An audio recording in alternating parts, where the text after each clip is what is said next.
Welcome to Kev's Travel Stories. Each week I'll be bringing you a story from the weird and wonderful world of travel, a world that can change the way you see life and love and even the way we find meaning. Places that are iconic and sometimes surprising and even terrifying. So sit back and enjoy while we go on a magical mystery tour together.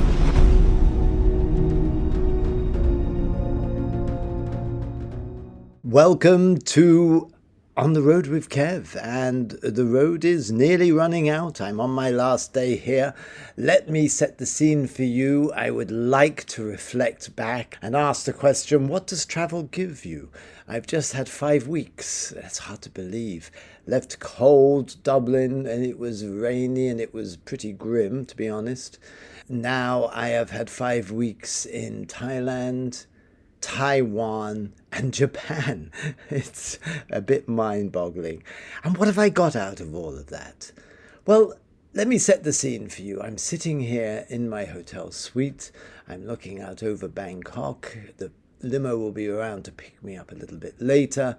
I'm looking at the Chao Phraya River, the various boats going up and down, and the saipans and the bustle of a big city.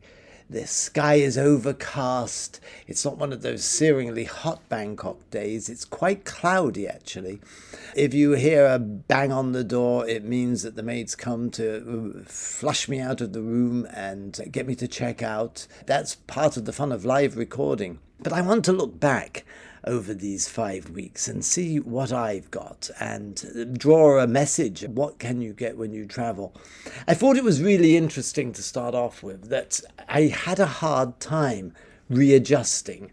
It was difficult for a couple of reasons to readjust. One, my friend Paul, who passed away, he was on my mind because I went through Dubai airport, and that's where I'd heard he died last August. And there was something about that because we were supposed to go away. So that sent a cloud. And then, being away from home, particularly Kuba and Maya, the grandkids, and Kiran and Maria and the family, it was a strange readjustment. And I think you just have to sort of weather the storm, because I think it is one of the extraordinary things about travel is you can suddenly find yourself literally halfway across the world, and all of those ties are suddenly suspended. Now, if you're invested in your life, in your home, that's not necessarily going to be easy. It's going to be a challenge of some sort. So that was very interesting, just to notice that on an extended stay, and I think 5 weeks is an extended stay, there's going to be a period of readjustment.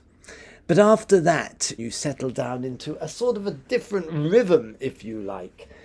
And it was extraordinary to look at how the stimuli of being first in Bangkok and then moving on to Taiwan and then moving on to Japan, which I have to say was quite life-changing in the way it really gave me an insight into history and how different people function. And I may just take the moment to reflect. I can think of 2 great epiphanies that happened to me. Epiphanies, that extraordinary Latin word that James Joyce, the writer, used, when suddenly the scales fall from your eyes and you see things differently.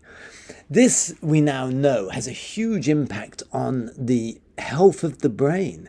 There's a subject called neuroplasticity, and it shows that we can actually keep our brain functioning and actually grow the synapses, particularly as you get older. This is very important when it comes to things like dementia, Alzheimer's, that there are ways of keeping the brain healthy. And one of those ways, scientifically proven, is to travel and to get different stimuli.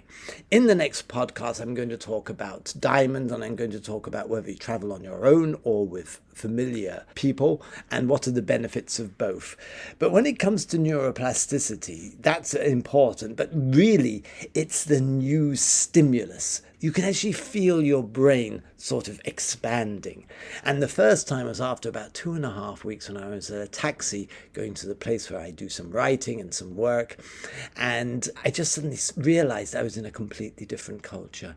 And this was a Sunday morning, and it was early and it was quiet, and it was like, if I'd have been back in Dublin, this is what would have been happening. I actually suddenly realized I tasted the difference of being in Bangkok, thousands of miles away, different time zones, different language, different culture, different everything. It was like a growth. I could feel my mind actually sort of going zing. And then the second epiphany was in Hiroshima and standing where the A-bomb blew up that morning without warning, 8:15 on August the 6th, 1945, obliterating 70,000 people and destroying a city. And to actually stand there next to the one remaining building, the dome, the famous, infamous dome, if you like, that again was, suddenly I had transcended time.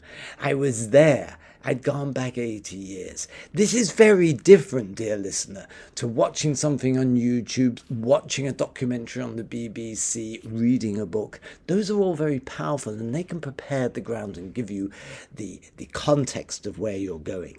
But there is nothing like standing there on the ground, looking up and seeing, almost opening up, that time opens and strange quantum vistas open when you go traveling to extraordinary places.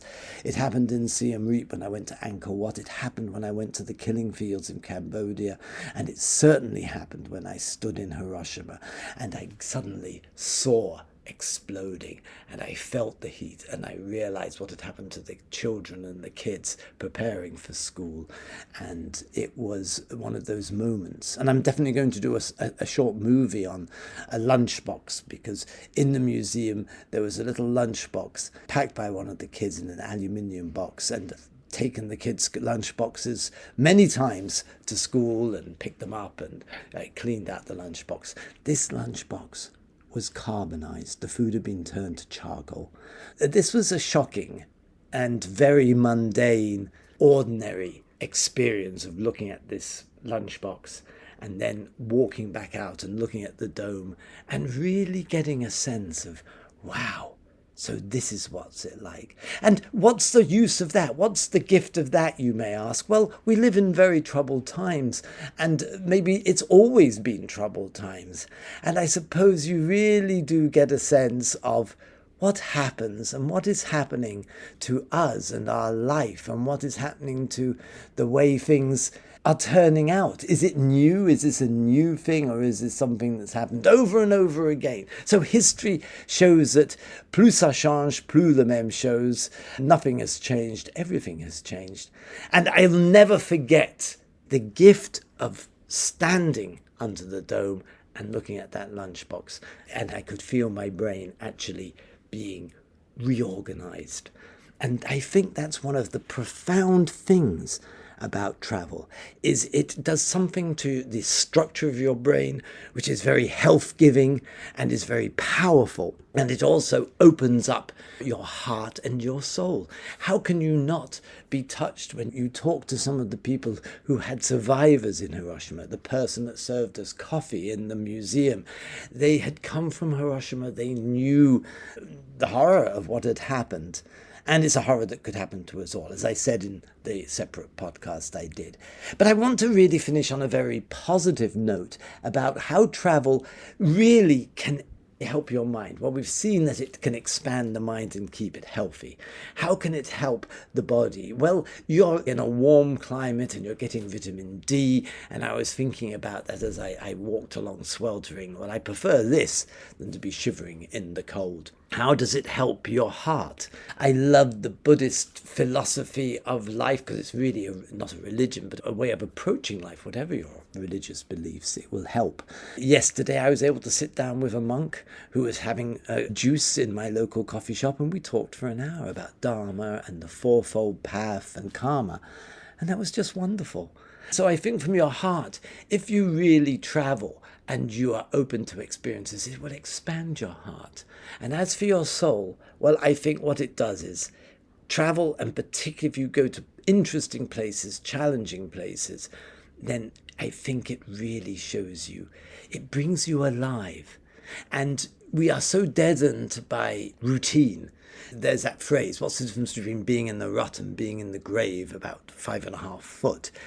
Being in a rut is not really being alive necessarily. And if you have the means and the opportunity, and many of us living in the West do have the means and the opportunity, then I think it is so important. It is so wonderful to take that opportunity to visit another city. It doesn't have to be a 20-hour long haul flight. It could be a 2-hour hop on a low cost to a European destination or an interesting destination. It could even be a local trip to a historical site in your neighborhood. But all the time, travel, I am more and more convinced, is the wonder drug. It is a drug that will actually open up your heart, your mind, your soul, and your very being.